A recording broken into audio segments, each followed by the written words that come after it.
toca, amigos de Desayunos Informales, 9:39 de la mañana. Seguimos aquí en vivo en la tele, 18 grados la temperatura actual. Vamos a hablarles ahora de la situación de las zonas francas en nuestro país, Leo. Sí, porque con el fin de la emergencia sanitaria cayó una reglamentación provisoria que permitía que los trabajadores de zona franca hicieran teletrabajo desde sus domicilios fuera de la zona franca. Las zonas francas están pidiendo que se reglamente el modo de trabajar de una manera distinta que permita el teletrabajo ahora que ha caído la emergencia sanitaria. Para hablar de este tema y de otros respecto a las zonas francas, estamos con el presidente de la Cámara de Zonas Francas del Uruguay, Diego Licio. Bienvenido. Bienvenido, buen día. Gracias, buenos días. Gracias por acompañarnos. Por Bueno, favor, el disparador de la entrevista es este tema que ustedes quieren que se permita el teletrabajo en zonas francas para los trabajadores de zonas francas, que estuvo permitido con la emergencia sanitaria, pero cayó con el fin de la emergencia. Sí. ¿Por qué lo consideran importante? Bueno, la realidad es que la pandemia, como a todo el mundo, empresas en zona franca o fuera de zonas francas, probó un concepto muy importante y es que se puede trabajar con una productividad muy buena, incluso desde remotamente, digamos, y eso hizo que la gente se acostumbrara a trabajar de sus hogares, que cambiara la dinámica de las personas, de cómo trabajaban, de que atiendan sus necesidades personales y a veces familiares y sus propias agendas personales y al mismo tiempo poder producir para las empresas. Y esto a las zonas francas les afecta igual que cualquier otra empresa de nuestro país. Y bueno, volver al lugar de trabajo es que era un mandato de las zonas francas, de que había que trabajar desde las zonas francas siempre y en todo momento. Está siendo reevaluado porque realmente es muy difícil volver a la normalidad anterior a la pandemia, dado que la fuerza laboral, que es la principal contribución que hacen las zonas francas a nuestro país, es atraer talento, retener talentos que antes se iba del Uruguay, lamentablemente. O sea, el 56% de las personas que trabajan en zona franca son de educación terciaria, que antes vimos durante décadas cómo se iba de nuestro país.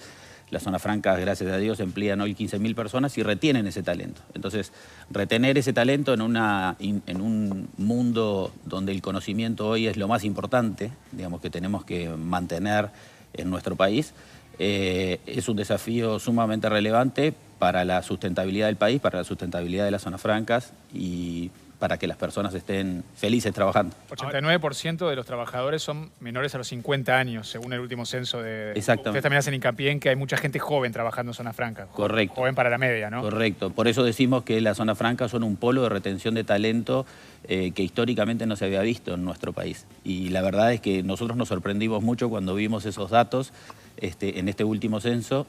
Incluso hemos hecho análisis ulteriores un poco más profundos con CERES, el Centro de Estudios Económicos, que haremos público en un evento en el Golf el próximo 27 de abril, en el cual contaremos más en profundidad este tipo de dinámicas. Pero realmente la capacidad de las zonas francas para exportar servicios, para exportar bienes, para capturar personas calificadas. 56% de las personas tiene educación terciaria, 42% de educación secundaria y solamente el 2% de educación primaria. Entonces estamos reteniendo gente valiosa que nuestro país educa y forma, en muchos casos gratuitamente, gracias a Dios. Y bueno, y eso es una gran contribución que creemos que hacemos. Ahora, esa capacidad de retención no termina quedando en entredicho en la medida que se permite el teletrabajo, o porque ahí se podría hacer teletrabajo desde afuera del país, ¿no? A menos que se dé con condiciones particulares de que sea gente o que en determinado momento vaya así a trabajar a la zona franca o que de alguna forma acredite que está trabajando en Uruguay. No, la gente que trabaja para una empresa de zona franca teletrabajando tiene que hacerlo desde Uruguay, no puede hacerlo desde el exterior. No está permitido, o sea, tienen que trabajar desde su domicilio en territorio uruguayo y tienen que ser personas residentes en nuestro país. Si son extranjeros que vinieron a vivir a Uruguay, no hay ningún problema, pero tienen que ser residentes en nuestro país y trabajando en nuestro país, ya sea desde la presencial, desde la propia zona franca, o como lo establece la ley y el decreto reglamentario que eventualmente emitirá el Poder Ejecutivo, lo tienen que hacer desde su domicilio. ni siquiera puede en las zonas francas establecer una oficina fuera de las zonas francas. Ustedes están negociando con el Ejecutivo justamente eso, un decreto que reglamente la ley para modificar ese aspecto que no permite el teletrabajo para los trabajadores, para los funcionarios de zonas francas. Sí. ¿Están en esa negociación ahora? Bueno, decir que estamos negociando es un poco pretencioso de nuestra parte. Creo que lo que estamos es aportando ideas, y aportando información, aportando conocimiento sobre el funcionamiento de las zonas francas para que el Poder Ejecutivo tome la mejor decisión posible para potenciar y siempre mantener en las zonas francas como un elemento innovador que siempre lo ha sido desde hace 30 años y los números lo demuestran en cuanto al éxito que han tenido en su crecimiento. Siempre han sido un elemento innovador para atraer inversiones y conocimiento y talento y tecnología y metodologías y demás que se aplican en el mundo. La traemos a Uruguay, traemos personal extranjero que entrena a nuestra gente y eso queda impregnado en nuestra cultura y en la educación de nuestra gente. Eso es lo que pretendemos que siga siendo hacia el futuro.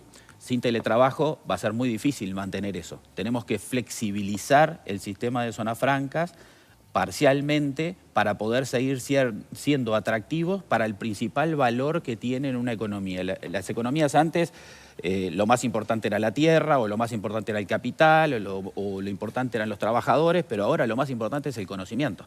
Si no tenemos conocimiento, no crecemos. Esa norma rígida que hacía que los trabajadores tuvieran que trabajar necesariamente en la zona franca, ¿no era una manera de preservar el régimen de zona franca que tiene un régimen distinto al del resto del país? ¿Cuál era la lógica de esa norma? La lógica era que en realidad dentro de las zonas francas se realizaran las actividades que estaban exoneradas de impuestos y que no se hicieran desde afuera del país. Que no salieran del lugar, digamos. Que no salieran de ese lugar. Pero en esa lógica hay algunas confusiones cuando uno analiza esto. La pregunta que uno tiene que hacerse es, para analizar ese punto, que es una excelente pregunta y que es muy recurrente, ¿qué pasaría si una empresa,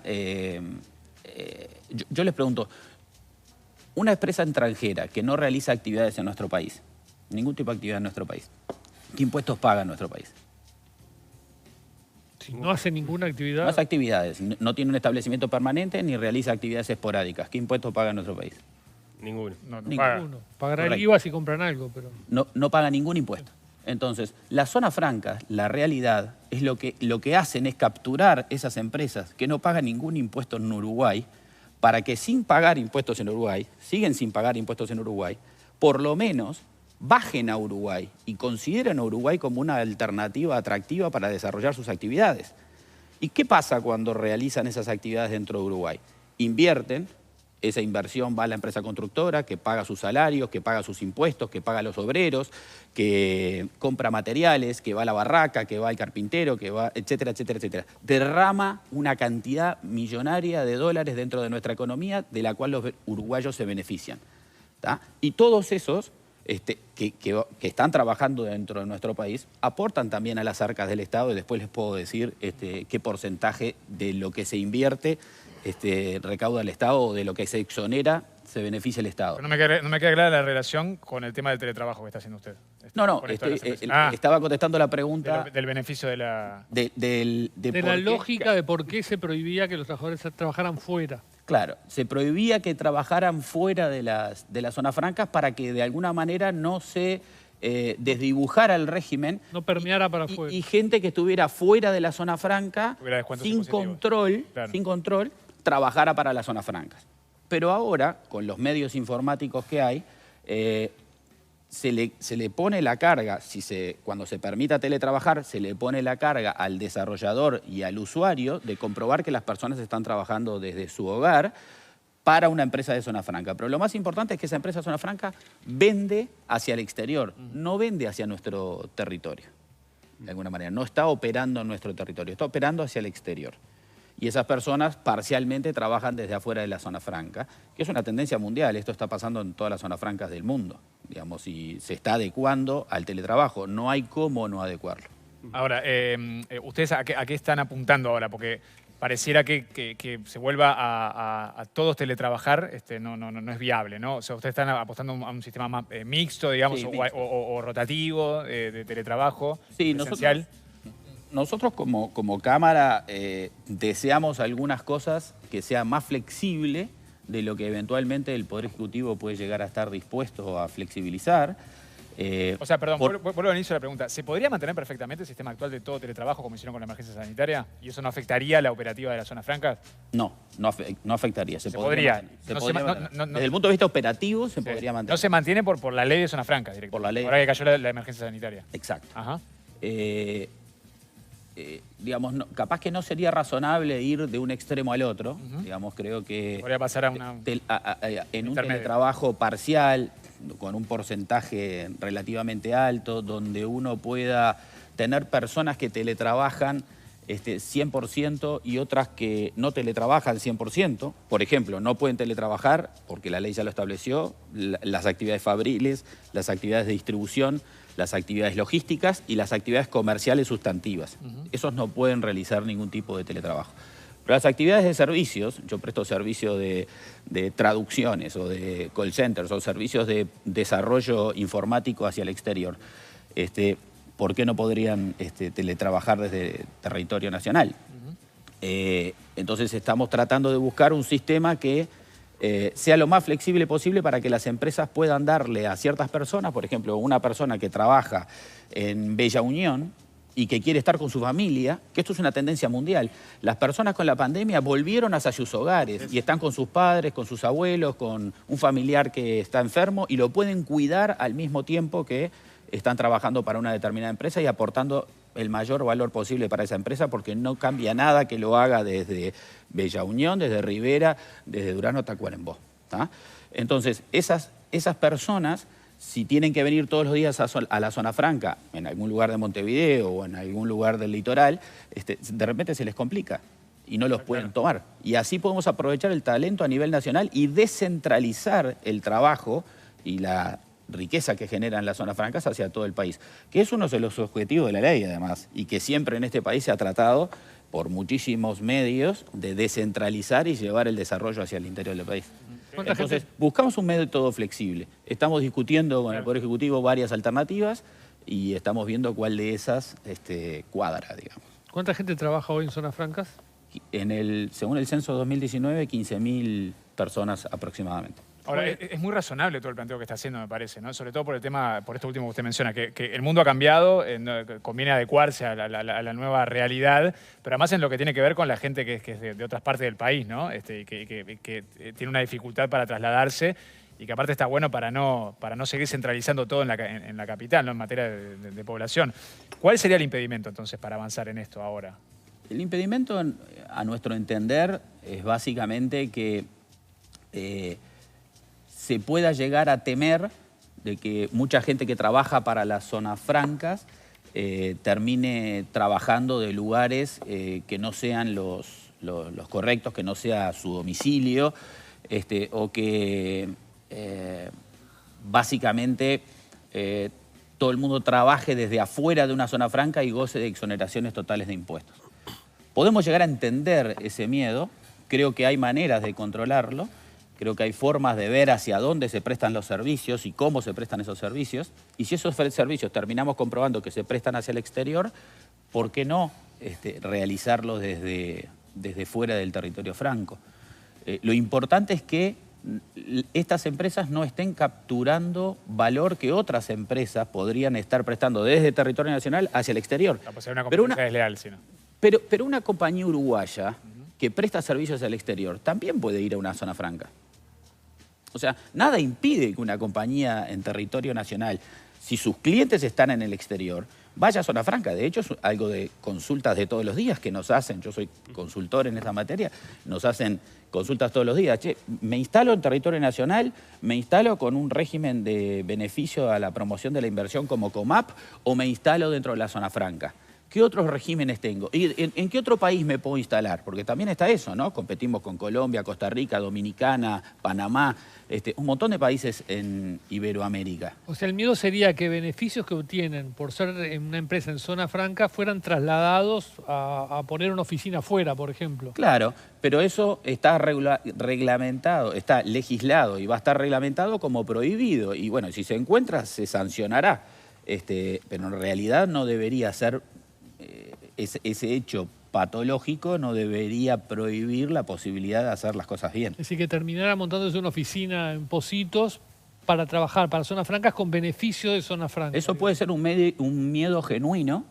Y también hay ciertas regulaciones internacionales de la OCDE que marcan ciertos parámetros de lo que se puede y no se puede hacer en una zona franca para que el régimen no sea considerado nocivo.